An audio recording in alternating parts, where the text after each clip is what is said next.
भोले जी और माता पार्वती जी के कमल चरणों में गोड़ छुके गोड़ लागतानी हमार प्रणाम स्वीकार होखे। माँ जगदम्बा भवानी के कमल चरणों में गोड़ छुके गोड़ लागतानी हमार प्रणाम स्वीकार होखे।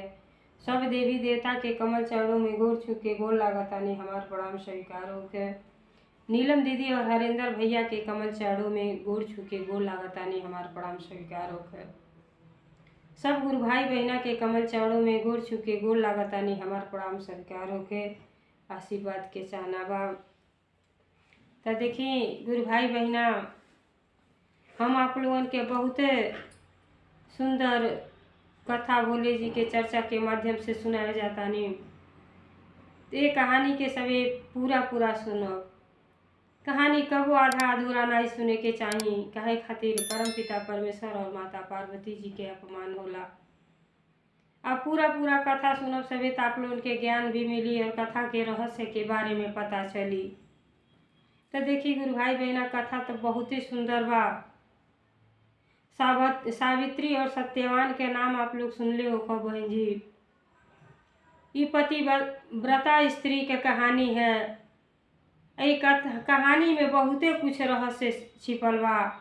भक्ति भाव से देखी का होला।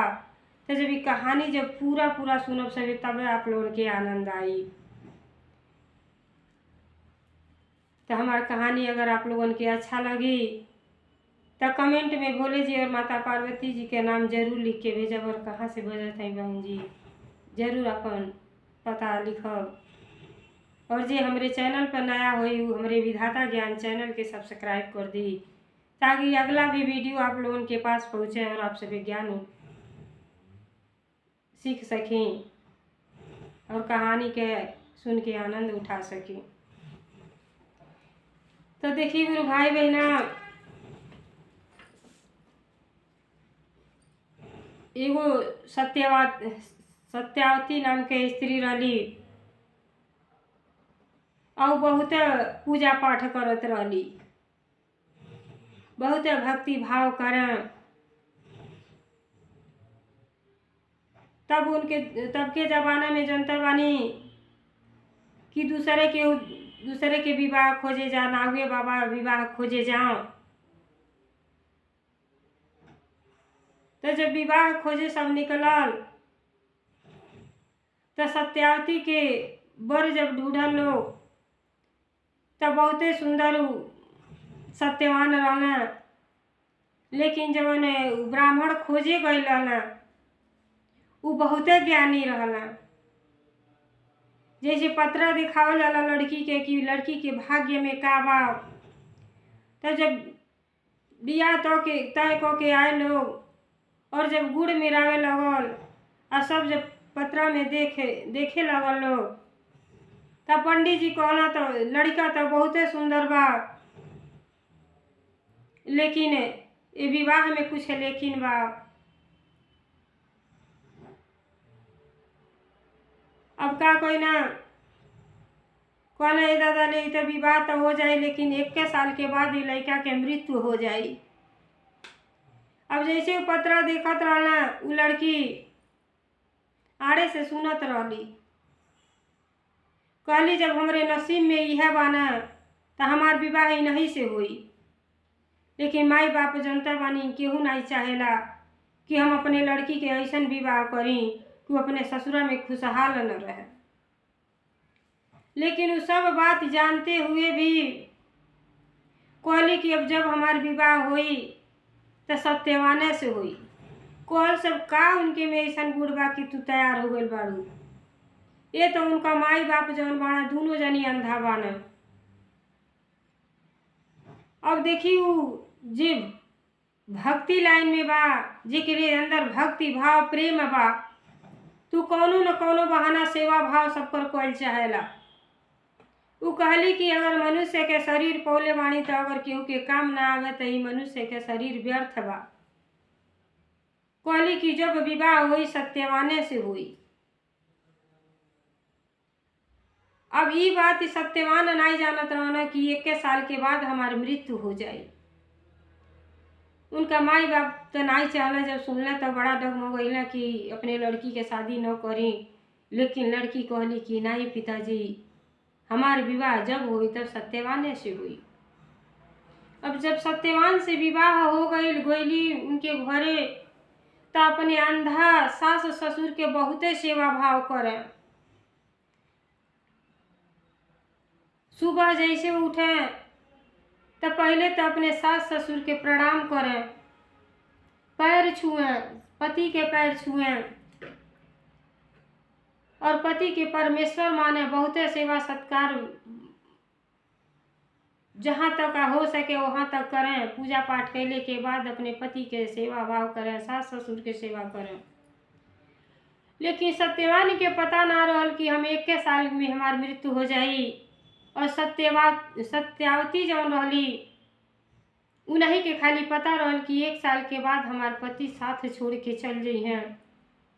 उ जौने दिने आई रहली वही दिने अपने दीवार पर रेखा रोज खींचे, एक गो रेखा खींचा जा कि कहीं भूल न हो जा। अब बीतत बीतत देखी गुरु भाई बहना, जब 1 साल बीत गई आ 1 दिन रह गई, तो देखी गुरु भाई बहना, आजकल के बेटी पतोह बाड़ी तो एक हाथ में घड़ी पहन ले ताड़ी, एक हाथ में चूड़ी। तो चूड़ी देखी कितना मायने रखला सुहागिन करती। सत्यावती जौन रहली पतिव्रता स्त्री रहली। ये कथा के आप सभी ध्यान पूर्वक और पूरा सुनो तो बहुते कुछ रहस्य आप लोगन के मिली। वो बेचारी जैसे जानली कि अब आज हमारे पति के मृत्यु हो जाई, अब पति जौन है उनके राजधन दूसर के हड़प ले रहल, काहे खातिर कि उनका माई बाप अंधा रहना। एगो झोपड़ी बना के वही में लोग रहत रहल और रोज बेचारा जहाँ जंगल से लकड़ी काट के सत्यवान ले आवे और वही लकड़ी के बेच के जौन भी रुपया पैसा मिले वही से घर गृहस्थी अपन चलावे।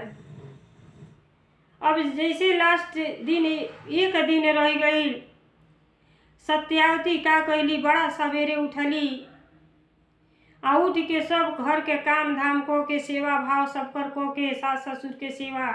तो देखी पहले से ही नियम बनल है कि कहीं न कहीं केहू के आशीर्वाद काम में आ जाला, बड़ों के आशीर्वाद बहुते कुछ मायने रखेला। तो ऐसे बहू जब अपने ससुराल में आवेली तो नियमित रूप से सब नहा धो के पैर छुअला और खाना वाना नियमित रूप से नहा धो के बनावेला।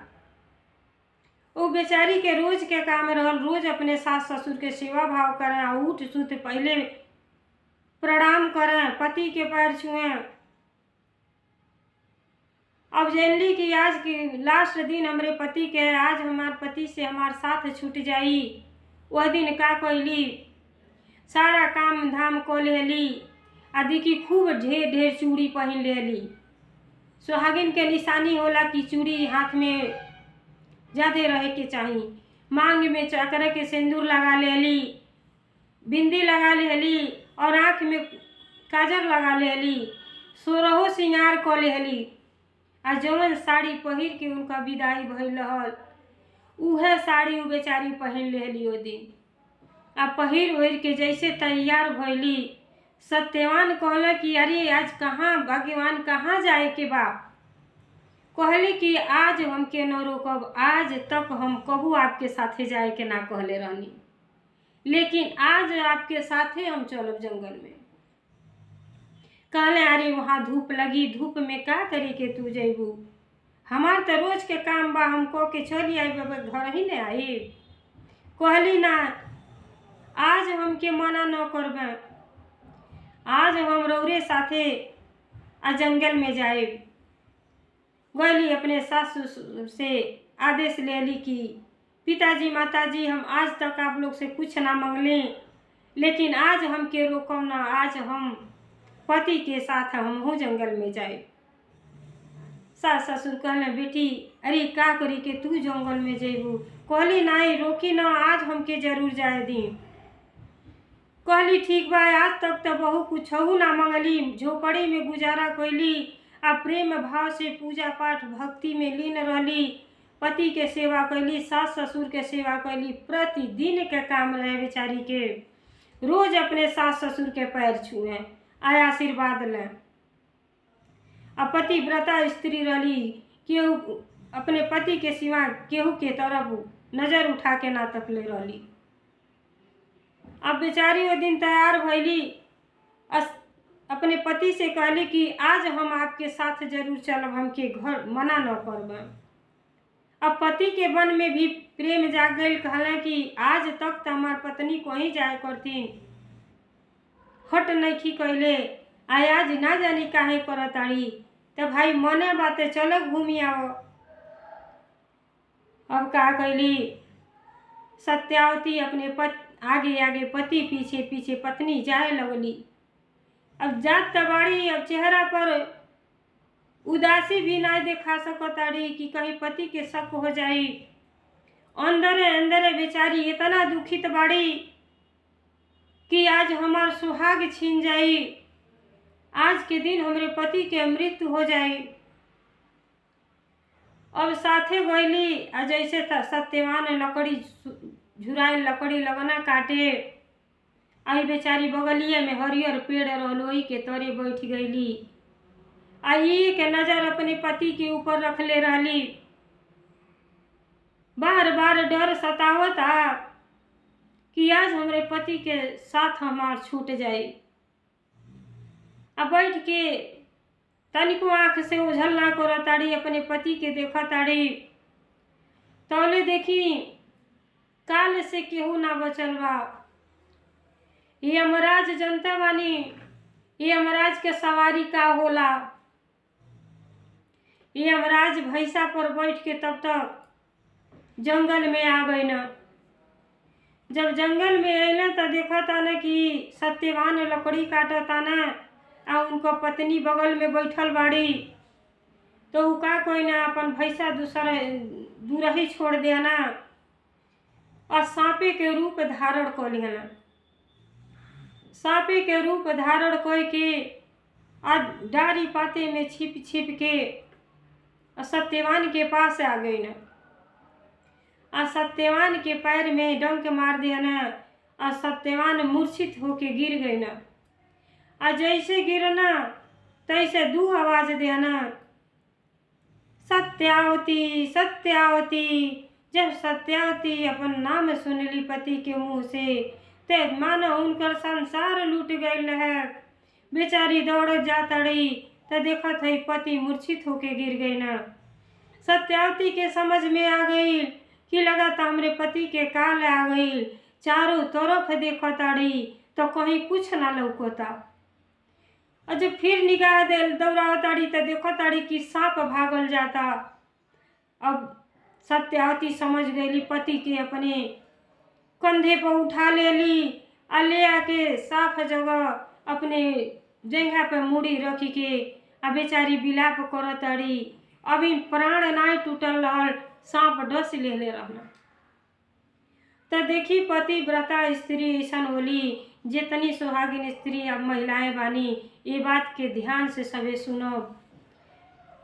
जौन पति व्रता स्त्री बाड़ी, अगर वो अपने पति के हाथ पकड़ ले बाड़ी या चाहे मुड़ी उनके जंगा पे बा, तो उनके यमराज का भगवान भी ना ले जा सकेली, इतना शक्ति होला। और बेचारी अपने पति के मुड़ी अपने जंघा पर रखले बाड़ी, आ सोच बेचारा ताड़ी कि का करी। यह यमराज जौन बाना उनहु के हिम्मत ना जुटता कि सत्यवान के प्राण कैसे लेके जाई। और उनका स्त्री जौन बा जंघा पर रखले बाड़ी। अब का कैले यमराज अपने असली रूप में आ गई ना, भैंसा पर सवार होके जैसे आके सत्यावती के सामने ठड़ा भइला। गुरु भाई बहना, जब ठड़ा भइला तो सत्यावती का कैली अपने पति के सिर भुइया रख देली और यमराज के प्रणाम कैली। जब प्रणाम कैली तो कहना एवं मस्तु, आशीर्वाद देना। जैसे मुड़ी नीचे रखली वैसे मौका मिल गई यमराज के, और यमराज उनके छाती पर बैठ गई ना। तो देखी गुरु भाई बहना, जितना दर्द माई बेटा पैदा कैले में माई के होला, उतना ही दर्द जब प्राण शरीर छोड़ के प्राण निकलला ओसे बेसी दर्द होला। अब जब यमराज छाती पर बैठ गई ना, तब सत्यवान फिर 2 बार अपने पत्नी के पुकारले, सत्यावती सत्यावती। सत्यावती समझ गईली कि लगातार अंतिम सांस चलता। अब इतने में उनका प्राण पखेरु उड़ गई और यमराज जाए लगना, कहना बेटी तुहार साथ इतने दिन के तुम्हारे पति के रहल है, अब पति तुहार जहाँ के रहला वहाँ गईला। आई जो चूड़ी पहनले बाड़ू सब चूड़ी फोड़ दो, मांग के सिंदूर हटा दो, बिंदिया हटा दो। अब तुहार इनकर साथ छूट गए, अब इनके हम लेके जाता नहीं। लगली सत्यावती रोए, कहली देखिए यमराज जी, जहाँ हमारे पति के ले चलतानी तो वहीं हमहू के ले चली। हम जी के का करब जब हमार पतिए नहीं थी। हमहू के अपने साथे ले चली, चाहे नरक में या स्वर्ग में कहीं ढकेल दे चली, लेकिन हमके यहाँ अकेला न छोड़ी। यमराज लगना समझावे, कहला नाई बेटी तुहार अभी समय नाई भइल बा, तो के अभी यही रहे है, अब इनका पीछा छोड़ दो। कहली नाई, जहाँ हमार पति जाइए और पति के साथ हमहू चलो। लगली हट करे, यमराज जौन प्राण लेके जाए लगना। जब जाए लगना, अब सावित्री भी हवा जैसे उनके पीछे पीछे उड़त जाता रही, वो जाता रही। अब चलते चलते जब कुछ दूर यमराज गई ना, तो पीछे घूम के ताकत आना, तो देखत आना सत्यावती भी पीछे आवत आड़ी। कहत आना, ए बेटी बात के मान जा, जीवित आदमी कबू ना जाला मृत लोक में, तू यही से वापस हो जा, तुहार अभी समय पूरा नहीं खे भई, बात के मान जा बेटी। कहली ना, कैसे मान जाई, हमें केल धरती पर रह के का करब। कहले अरे ऐसे बात हमसे एक ठो वरदान मांग लो, लेकिन घर वापस लौट जा अपने घरे। जब यमराज वरदान मांगे के कहला, तब बेचारी देखी पहला का मांगली कि हमारे सास ससुर के आँख से अंधा बालो आ दोनों जनी के नेत्र दे दी। कितना पतिव्रता स्त्री रहली कि पहला प्रश्न अपने माई बाप के आँख मांगली, सास ससुर के आँख मांगली। कहने एवं मस्तु। अब एवं मस्तु कह के फिर जाए लगना। अब सोचना सत्यावती घूम जाइए। आज ऐसे आगे आगे यमराज प्राण लेके जात बना सत्यवान के, वैसे पीछे सत्यावती भी पीछे पीछे जा रहा बड़ी। अब चलते चलते फिर जब कुछ दूर चल गए ना, आ फिर मुड़ के ताकत आना, तो देखत आना कि सत्यावती फिर पीछे पीछे आवताड़ी। कहना बेटी अब वापस चल जा, मृत्यु लोक में केहू आज तक जीवित ना गइल बा। जेकर समय हो जाला, काल नजदीक हो जाला, वह आदमी जाला, काल से केहू ना बचल बा। लेकिन फिर नहीं माना ताड़ी, साथे साथे जाताड़ी। कहला नहीं मनबू, अरे मांगे एक बात, एक वरदान और मांग लो, लेकिन यहाँ से लौट जा बेटी, लौट जा। अब बेचारी कहली वरदान देवे के बात दे दी, हमार बहुते राजपाट बा, आ सास ससुर अंधा के नाते पड़ोसी राज्य के राजा हड़प ले बाना, तो हमार राज्य के वापस लौटा दी, हमन के झोपड़ी में गुजारा करे नहीं जा। कहला एवं अस्तु। अब देखी सत्यावती इतना पतिव्रता स्त्री रहली कि पहला में तो अपने सास ससुर के आँख मंगली, और दूसरा में सोचली कि हम तो अपने पति के साथे जात हई, लेकिन वो माई बाप के सेवा भाव का के करी।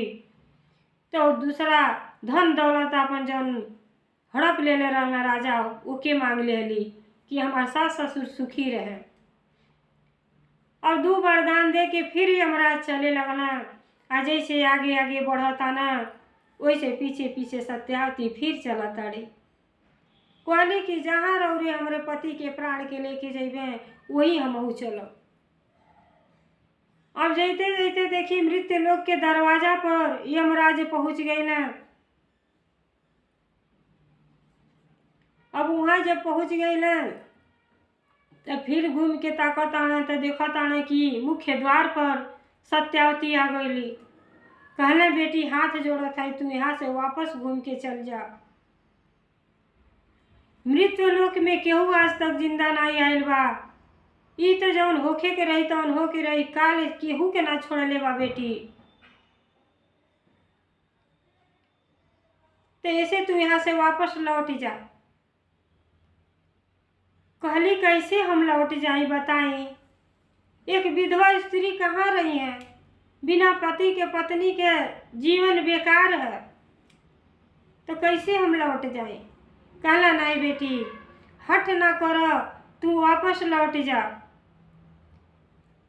फिर मन में आयल कहला नहीं मनबू तो फिर एक और कोनो वरदान मांग लो। सोचला वरदान दे दे तो सत्यावती घूम के अपने घरे चल जाई। कहली ठीक बा वरदान दे दी। अब वरदान जब कहला कि मांग लो का चाहताड़ू। अब कहली कि देखी हमार तो पति के तो साथ छूटी गइल बा, तो हमके एगो पुत्र दे दी,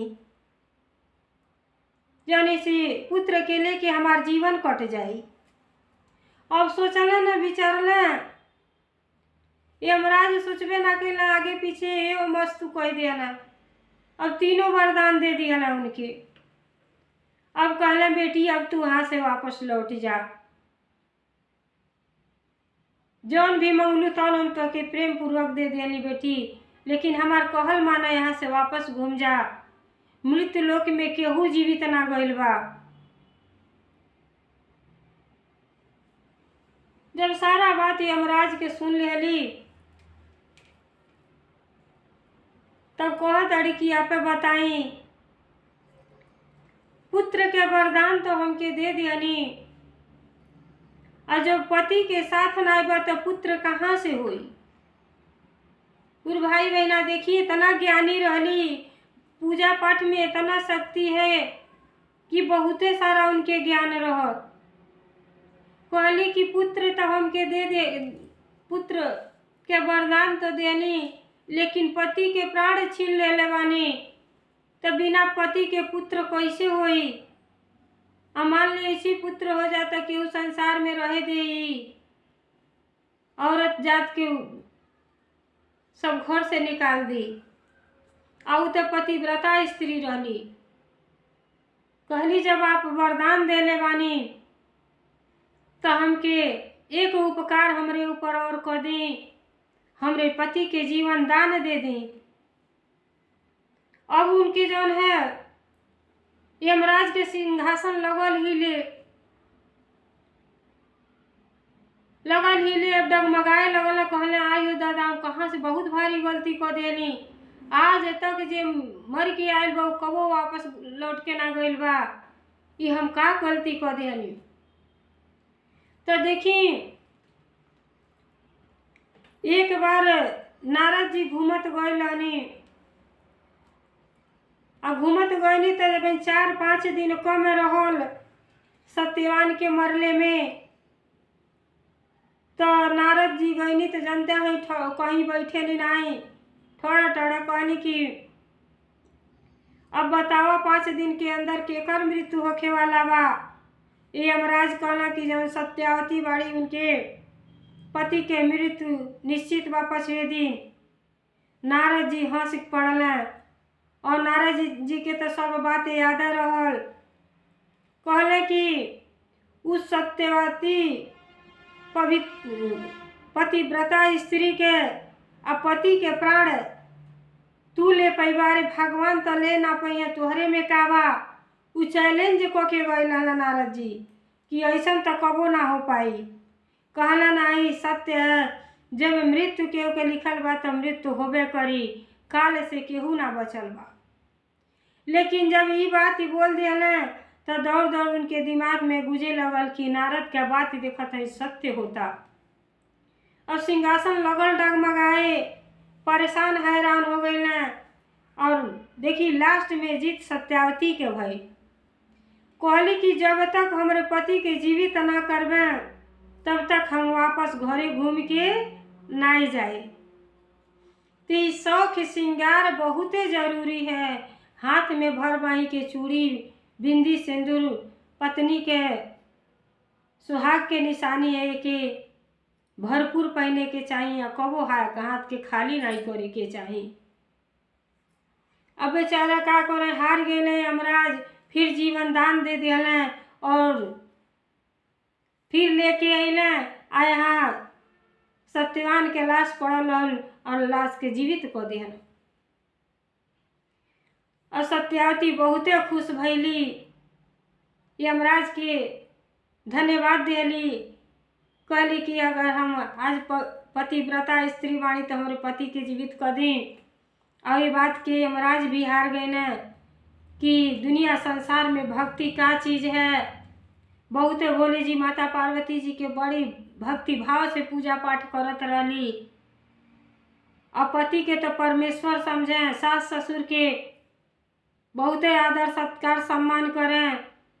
और वही भक्ति के नतीजा है कि जौन है रोज पैर छुए, रोज आशीर्वाद मिले कि पति मरले के बाद भी जीवित अपने पति के क लेली। तो ऐसा स्त्री दुनिया संसार में बाटी। तो भक्ति भाव से तो बहुते कुछ मिलेला। अब अली तो अपने पति के लेके आ घरे अली तो घरे देखा तारी झोपड़ी के जगह महल हो गइल बा। आ महल में सास ससुर विराजमान बा, सब आँख से दिखता। अली जब सारा घटना अपने सास ससुर के बतौली तो सास ससुर धन्य हो गए। लोग कहल कि भोले जी के सब कृपा बा, ऐसन हमार लक्ष्मी जैसन बहू मिलली कि हमार घर संवर गए। पति के जिंदगी भी बेटा के जब सुनली कि आज उनका मृत्यु हो गई और सत्यावती मृत्यु लोक से उनके जीवित कर ले अली तो दोनों जनी बहुत खुश भइल लोग कि आज बहू के वजह से हमार बेटा जीवित देखे के मिल गई। हमन के आँख के रोशनी आ गई, अपने परिवार के धन्य बना देली। तो देखिए यही पर एक ठो कजरी गीत बा, सुन ली जा सबे। सती सावित्री सत्य को दिखाई है, सत्य में बड़ाई है ना। सती सावित्री सत्य को दिखाई है, सत्य में बड़ाई है ना। मांगी हम से वरदान, मांगी हम से वरदान, पिता होंगे पुत्रवान। मांगी हम से वरदान, पिता होंगे पुत्रवान। पुत्रदान मांगी पति को जिलाई है, सत्य में बड़ाई है ना। पुत्रदान मांगी पति को जिलाई है, सत्य में बड़ाई है ना। सती सावित्री सत्य को दिखाई है, सत्य में बड़ाई है ना। सास ससुर का राज वापिस होगा वो भी आज, सास ससुर का राज वापिस होगा वो भी आज। सती सावित्री सत्य को दिखाई है, सत्य में बड़ाई है ना। मांगी हम से वरदान, पिता होंगे पुत्रवान। मांगी हम से वरदान, पिता होंगे पुत्रवान। पुत्रदान मांगी पति को जिलाई है, सत्य में बड़ाई है ना। तो देखिए गुरु भाई बहना, भक्ति भाव में बहुते कुछ बा। अपने पति के प्राण यमराज लेके चल गए ना, लेकिन सत्य ऐसा पवित्र पतिव्रता स्त्री रहली कि अपने पति के प्राण के रक्षा कर लेहली और यमलोक से भी जीवित चली अल। आज तक दुनिया संसार में ऐसा घटना ना भइल बा। आई सत्य घटना है। तब भक्ति में बहुते शक्ति बा। तब भोले जी के गुरु बना के देखी कितना आप लोगन के आनंद आवेला। अरे सब काम काज तो सबके करतीन बा, लेकिन अपनियो करतीन कुछ समय निकाली। अब कथा ऐसा सरल स्वभाव शब्द है, इसे जुड़ी जा, अपने सारे बहन में शेयर करी, सबके ऊपर आनंद उठावे और कथा के रहस्य के बारे में जानी जा। सभी अपनियों भक्ति भाव में आई और आनंद उठाई। भोले जी के कृपा सब गुरु भाई बहना पर जैसे सत्यावती पर कृपा करनी वैसे सब तो करी। हर हर महादेव, घर घर महादेव। भोलेनाथ की जय, सच्चे दरबार की जय, 56 कोट देवता की जय। हर हर महादेव।